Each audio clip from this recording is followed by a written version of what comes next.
È un risultato che io attribuisco fondamentalmente, essenzialmente, esclusivamente a Matteo Salvini. Lui ci ha creduto, ci ha messo anima e corpo in questa partita e soprattutto è riuscito in questo cambiamento di pelle, nel senso che è un soggetto che la Lega diventa nazionale, è un soggetto che si propone che oggi sdogana, secondo me, Matteo Salvini anche come leader europeo. Il governatore del Veneto Luca Zaia fa il punto dei risultati europei usciti dalle urne, un'analisi che si concentra sui 3,5 milioni circa di voti in più ottenuti dal Carroccio rispetto alle politiche e con soddisfazione, spiega il Presidente, sul risultato veneto. Siamo la prima regione d'Italia per Lega e penso insomma, che un governatore non può che gioire di questo, no? C'è sempre una sana piccola competizione nell'andare a guardare il dato, insomma, che il Veneto ne esca come la prima regione e la mia provincia come la prima provincia in questa partita, insomma, dà soddisfazione. Uno sguardo poi anche al voto ottenuto dal secondo partito, il PD. Vedere il PD che viene definito come l'araba fenice che risorge dalle ceneri, cioè il PD ha perso 187.000 voti rispetto alle ultime politiche.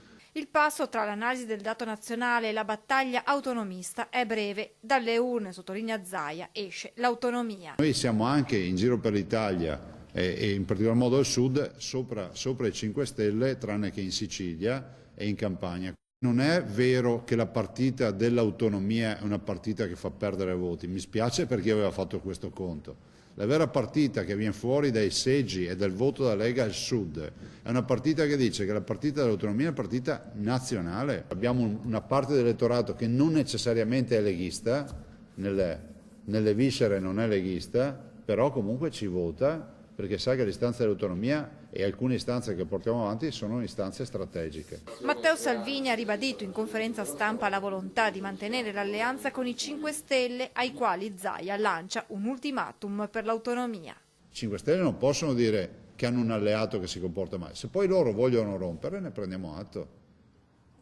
Però sull'autonomia i 5 Stelle dico adesso basta.